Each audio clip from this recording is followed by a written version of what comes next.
Microsoft. Now you're an Android guy. I am an Android guy, but I try to stay in. You know, you want to stay on top of everything that's going on. Yeah, exactly. I have a Windows phone. I have several. Yep. I can't say I'm a big fan. I like the operating system, but I just can't use it because of the apps I want aren't there, particularly the Google apps. Yep. Microsoft did announce 2 new flagship Windows phones, the Lumia 950 and 950 XL. Looks like a great pure view camera on there. It looks like these will be nice phones. They're nice. These are all from the Nokia acquisition that Microsoft made, and the Lumia line has always been a line of phones that we've always like, oh wow, those are really nice phones. Too bad I'll never be able to use them because I'm not using Windows Mobile. So yeah. Surface Pro 4 wasn't a big announcement. It's just better than the Pro 3, which is a very credible, nice Surface. They added the increased keyboard size, so now it's more like a laptop keyboard. The pen now snaps to the side of the tablet. So magnetic. And apparently, Paul Thurrott said it's really strong. Yeah. It practically jumps out of your hands.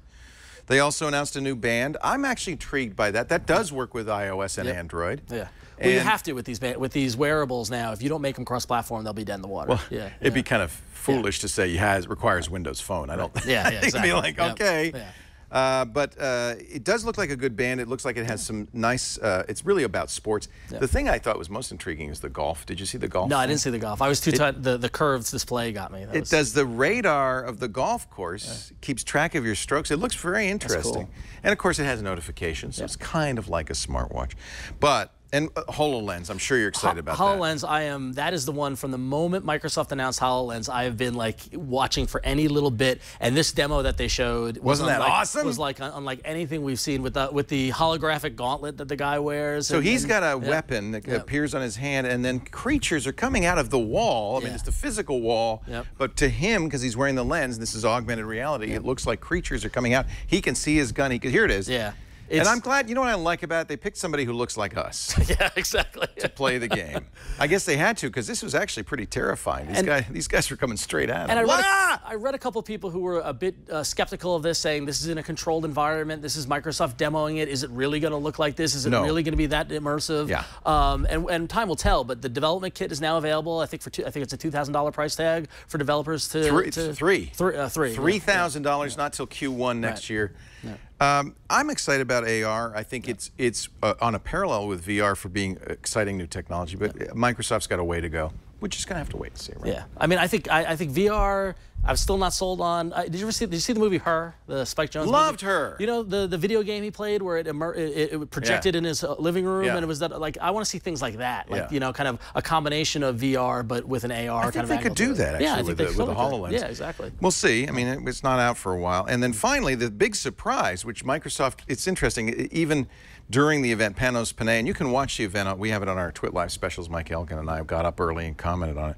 But even Panos Panay was saying, "Hey, I wish you guys hadn't leaked everything. We got nothing to show you except." And out of nowhere, nobody knew Microsoft was going to do their first laptop, the Microsoft Surface Book. Very interesting technology. The hinge, the smart wire. I ordered one. Oh, you did? Oh, of course, immediately. Yeah, look at that. Yeah, that hinge got me. I was like, oh, that is interesting looking. Yeah. So we'll review it. It'll come out October 26th. The muscle wire is cool because it is a physical latch, but you release it electronically. There's a key on the keyboard. You press it, and what happens is when that wire is electrified, it shrinks, kind of like me in the swimming pool, and it pulls those latches in, and then, this is the funniest thing, it makes a recorded click.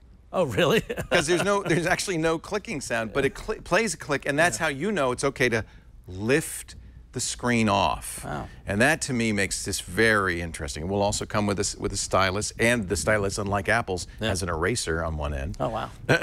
I mean, it's the next step in these convertible laptops. I mean, do you think that the future is a laptop where the display always comes off to be a tablet? No. You know? No, but I do think touch, and this is one way they've scooped Apple a little bit, and by the way, they talked a lot about Apple, the MacBook and the MacBook Pro, and they compared their products to them. Mostly because they don't want to compare them to Dell and Lenovo and HP. That would be embarrassing. But I do think Apple's got to deal with the fact that they are not probably ever going to have touch in OS X.